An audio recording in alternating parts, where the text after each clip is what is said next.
Merci, Monsieur le Président. Monsieur le Président proposé, vous avez eu 30 minutes pour nous préciser votre vision. Je vais tâcher en 3 minutes d'être plus direct. Veuillez en excuser peut-être le style un peu haché. Vous êtes proposé pour diriger EDF, sans doute l'une des plus belles entreprises de notre pays, des milliers de salariés fidèles au pays depuis 1946 et la reconstruction. Une entreprise dont nous avons un grand besoin pour notre indépendance, pour l'innovation, pour la transition énergétique, même si de ce point de vue, nous pensons que cette entreprise pourrait faire beaucoup mieux que ce qu'elle fait aujourd'hui. Nous, les députés insoumis, voterons contre votre nomination.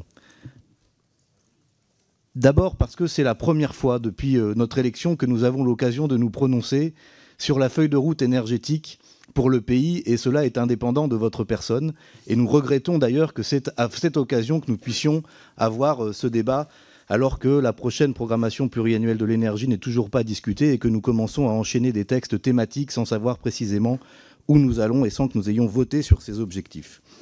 Nous ne sommes pas d'accord avec cette impasse du tout marché dans lequel cette feuille de route s'inscrit, et vous le faites vous aussi bien logiquement dans vos réponses. Nous ne sommes pas d'accord avec cette impasse de la dépendance au nucléaire qui nous met dans la situation de fragilité dans laquelle nous sommes, là où il aurait fallu faire beaucoup plus sur la sobriété et les renouvelables, et vous en faites la priorité avec les EPR et même les SMR, dont nous doutons même de la pertinence technique.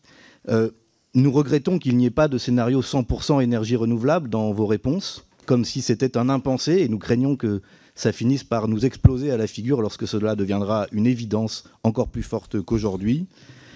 Nous ne sommes pas d'accord avec cette fausse nationalisation qui n'en est pas une, puisque nous croyons pour notre part que le retour à un statut d'établissement public industriel et commercial serait beaucoup plus pertinent qu'une société anonyme à capitaux 100% d'État. Enfin, vous avez beaucoup parlé de clients. Nous regrettons que les mots service public et usagers aient disparu du vocabulaire de ce qui, pour nous, est quelque chose de consubstantiel à l'existence d'EDF depuis sa création. Vous êtes incontestablement en adéquation avec cette feuille de route que nous contestons. Nous reconnaissons vos qualités professionnelles sans conteste, mais votre profil nous inquiète. On parle de renationalisation et vous êtes en quelque sorte un serial privatiseur. Vous avez travaillé à la privatisation d'ADP en 2005, de GDF, à l'entrée en bourse d'EDF.